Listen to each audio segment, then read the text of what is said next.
बारामतीच्या काटेवाडीमध्ये संत तुकाराम महाराजांच्या पालखीचं आगमन झालं आणि यावेळी परीट समाजानं धोत्राच्या पायघड्या घालून पालखीचं स्वागत केलं। काटेवाडीमध्ये मुख्य रस्त्यापासून गावातील विसाव्यापर्यंत धोत्राच्या पायघड्या घालून त्यावरून पालखी खांद्यावर नेली जाते। ही अनोखी परंपरा गावकऱ्यांनी आजही जपलेली आहे। याचा आढावा घेतला आमचे प्रतिनिधी जावेद मुलानी यांनी। पाहूया।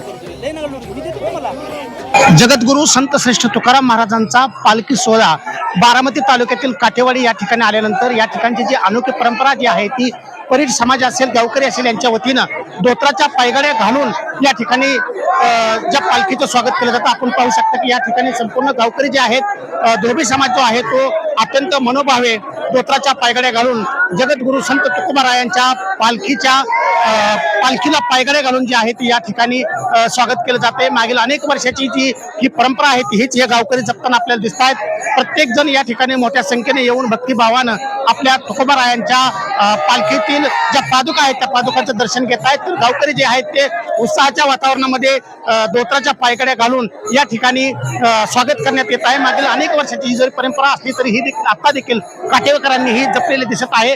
पालखी आता काटेवाडीतील या विसाव्याच्या ठिकाणी विसावल्यानंतर पुढे दुपारच्या सत्रामध्ये गावातीलच समोरच्या बाजूला अत्यंत महत्वाचं म्हणजे मेंढ्यांचं रिंगण या ठिकाणी पार पडतो आणि हा सोहळा जो आहे तो इंदापूर तालुक्यामध्ये मुक्कामासाठी मार्गस्थ होतो। जावेद मुलानी, G24 काटेवाडी, बारामती। जगद्गुरु श्री संत तुकाराम महाराज पालखी सोहळ्यात जनजागृती केली जाते। महाराष्ट्र शासनाच्या माहिती आणि जनसंपर्क महासंचालनालयानं विविध योजनांसंदर्भात यावेळी माहिती दिली आहे। आढावा घेतला आमचे प्रतिनिधी जावेद मुलानी यांनी। संत श्रेष्ठ तुकाराम महाराजांचा पालखी सोहळा बारामती तालुक्यातील काटेवाडी या ठिकाणी आलेला आहे। आपण पाहू शकताय की हे जे वारकऱ्यांचा वैष्णवाचा जो मेळा भरलेला आहे तो आता बारामतीकरांचा निरोप घेऊन इंदापूरच्या दिशेने मार्गस्थ होतो आहे। आणि याच वारीमध्ये राज्य शासनाच्या माहिती व जनसंपर्क महासंचालनालयाच्या वतीनं विविध शासकीय योजनांचे लाभ असेल त्या माहितीची द्वारे या योजनांची माहिती दिली जात आहे। आपण पाहतोय की हे जे कलाकार आहेत ते आपल्याच पद्धतीने म्हणजे जो वेगवेगळ्या पद्धतीची जी काही भजन असतील किंवा कीर्तन असेल त्यांनी स्वयं रचलेले आहेत आणि त्याच्या माध्यमातूनच ही ते माहिती देण्याचा प्रयत्न करतायत। आपल्या बरोबर याची माहिती देण्यासाठी संवाददाते आहेत। काय सांगाल, कशा पद्धतीनं या ठिकाणी तुम्ही ह्या वारीमध्ये हा उपक्रम राबवतोय? महाराष्ट्र माहिती व जनसंपर्क महाराष्ट्र संचालनालय, महाराष्ट्र शासन यांच्या विद्यमानाने संवादवारी हा कार्यक्रम राबवतो आहोत। त्याच्यामध्ये चित्रप्रदर्शन आहे, कलापथक आहे, LED मोबाईल व्हॅन आहे, पथनाट्य आहे। त्याचप्रमाणे पत्रकाद्वारे माहिती लोकांना, गडीपत्रिकाद्वारे माहिती लोकांना दिली जाते। मॅस्कोट एक नवीन संकल्पना आणली आहे, ते कार्टुनिस्ट असतात आणि योग्य माहिती म्हणजे योग्य संदेश लोकांपर्यंत साध्या, सोप्या आणि सरळ भाषेत त्या वारकरी बांधवांपर्यंत पोहोचेल। आहेत आपल्या बरोबर, काय सांगाल कशा पद्धतीने तुम्ही ही जनजागृती करता आणि शासनाची योजना पोहोचवताय?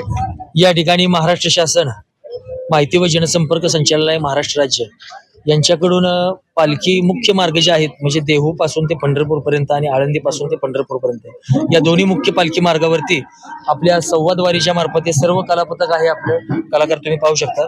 तर महाराष्ट्राचे जे प्राथमिक आणि पारंपरिक ज्या लोककला आहेत, गोंधळ असेल, जागरण असेल, पोवाडा असेल, भारुड असेल, तमाशा असेल, गणगवळण असेल, या विविध प्रकारच्या लोककलातून जे शासनाच्या योजना आहेत त्या प्रत्येक योजनेवरती आम्ही विविध प्रकारचे पोवाडे रचलेले आहेत, विविध प्रकारची गाणी रचलेली आहेत आणि ते वारकऱ्यांपर्यंत, माऊलींपर्यंत, तळागाळातील लोकांपर्यंत ही पोहोचवण्याचं काम आम्ही करत आहोत। G24 काटेवाडी, बारामती। जगद्गुरु तुकोबारायांचा पालखी सोहळा आज बारामतीकरांचा निरोप घेऊन इंदापूर तालुक्यातल्या संसर इथे पुढल्या मुक्कामासाठी मार्गस्थ झालाय। दरम्यान पवारांच्या काटेवाडी इथे काही वेळ ही पालखी विसावते आणि याच ठिकाणी बारामतीमधील ग्रीन वर्ल्ड फाउंडेशनच्या माध्यमातून वारीमध्ये सहभागी झालेल्या वारकऱ्यांमध्ये जनजागृती सुद्धा करण्यात आली। सर्व मित्रांनी वारकऱ्यांना विषारी आणि बिनविषारी या सापांची ओळख व्हावी यासाठी विविध सापांच्या माहितीचं छाया प्रदर्शन भरवलेलं होतं। आढावा घेतला आमचे प्रतिनिधी जावेद मुलानी यांनी। संत श्रेष्ठ तुकाराम महाराजांचा पालखी सोहळा बारामती तालुक्यातील काटेवाडी या ठिकाणी आल्यानंतर येथे जी आहे ती सर्पविषयी जनजागृती करण्यात येते. ग्रीन वर्ल्ड फाउंडेशनच्या वतीनं जे विषारी आणि बिनविषारी साप आहेत त्यांची माहितीचे फलक आणि एक हातामध्ये त्यांच्या माहितीपत्र देऊन जनजागृती करण्यात येते. त्यामध्ये या सापांमध्ये विशेषतः विषारी सर्पामध्ये नाग असेल, पुरसे असेल, मण्यार, भोनस आणि बिनविषारी सापामध्ये धामण, मांडूळ, पहाडी तस्कर असेल, कवड्या असेल, सोंगट्या असेल, या गजरा साप असेल यांची माहिती दिली जाते. आणि या जनजागृती करणाऱ्या युवकांबरोबर आपण बोलणार आहोत. तुम्ही सर्पमित्र आहात, कशा पद्धतीने ही जनजागृती करता? आम्ही गेले 12 वर्ष आमच्या ग्रीन वर्ल्ड फाउंडेशनच्या माध्यमातून सर्प जनजागृतीचा कार्यक्रम घेत आहे आणि वारकऱ्यांना निश्चितच या माध्यमातून सापाविषयी माहिती, जसे की विषारी बिनविषारी साप कोणते याविषयी माहिती भेटते. त्याचबरोबर या ठिकाणी आम्हाला वारकरी बरेचसे प्रश्न विचारतात, त्यांच्या शंका विचारतात. म्हणजे ज्या पण काय अंधश्रद्धा असतात, जसे की साप दूध पितो का, डूब धरतो का, नागमणी असतो का, अशा बऱ्याचशा शंकांचं निरसन करण्याचं काम आम्ही या ठिकाणी सर्प जनजागृतीच्या माध्यमातून करत आहे. साप दिसला की आपण पहिल्यांदा घाबरतो, मात्र हे जे सर्पमित्र आहेत ते या सर्पाला वाचवण्यासाठी जे आहे ती जनजागृती करताना आपल्याला दिसत आहेत. जावेद मुलानी, G24 तास, काटेवाडी, 12. आषाढी वारीच्या पर्वाला सुरुवात झाली आहे. अहिल्यानगर इथल्या एका विठ्ठल भक्तानं 50 लाखांहून अधिक किमतीच्या सोन्याच्या पादुका दान केल्या. महत्त्वाचं म्हणजे या व्यक्तीनं नाव जाहीर न करण्याची अट ठेवलेली आहे. आपल्या लाडक्या विठुरायासाठी सोन्याच्या पादुका दान केलेल्या आहेत. अहिल्यानगरच्या भक्तानं या पादुका दान केलेल्या आहेत. या संदर्भात माहिती जाणून घेतलेली आहे आमचे प्रतिनिधी सचिन कसबे यांनी. पाहूया. आषाढी एकादशीच्या पर्वाला सुरुवात झालेली आहे आणि आज विठुरायाच्या साठी एका भाविकानं सोन्याच्या पादुकांचं दान दिलेलं आहे आणि सुंदर अशा सोन्याच्या या पादुका आहेत. आज आषाढीच्या निमित्तानं विठुरायाचं 24 तास दर्शन सुरू झालेलं आहे. अगदी त्याच दिवशी या पादुका मंदिरामध्ये दाखल झालेल्या आहेत. आपल्या सोबत मंदिर समितीचे सहअध्यक्ष गैनाथ महाराज औसेकर आहेत. महाराज, काय या पादुकांविषयी माहिती आहे? किती ग्रॅम वजनाच्या पादुका आहेत आणि कोणत्या भाविकांना या आपल्याला भेट दिलेली आहे? अहिल्यानगर येथील एक भाविक भक्ताने स्वतःचे नाव न सांगून मंदिर समितीला असे सांगितले की आमचे नाव सांगायचे नाही. जवळजवळ अर्धा किलो सोन्याची या पादुका आहेत. 56,59,000 रुपये इतक्या किमतीच्या या पादुका आहेत.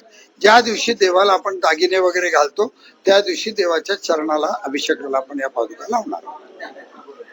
विठुरायाच्या साठी या पादुका भाविकांना नाव न सांगण्याच्या अटीवर मंदिर समितीला भेट दिलेली आहे. कॅमेरा पर्सन राजू मिसाळ सह सचिन कसबे, G24 तास, पंढरपूर.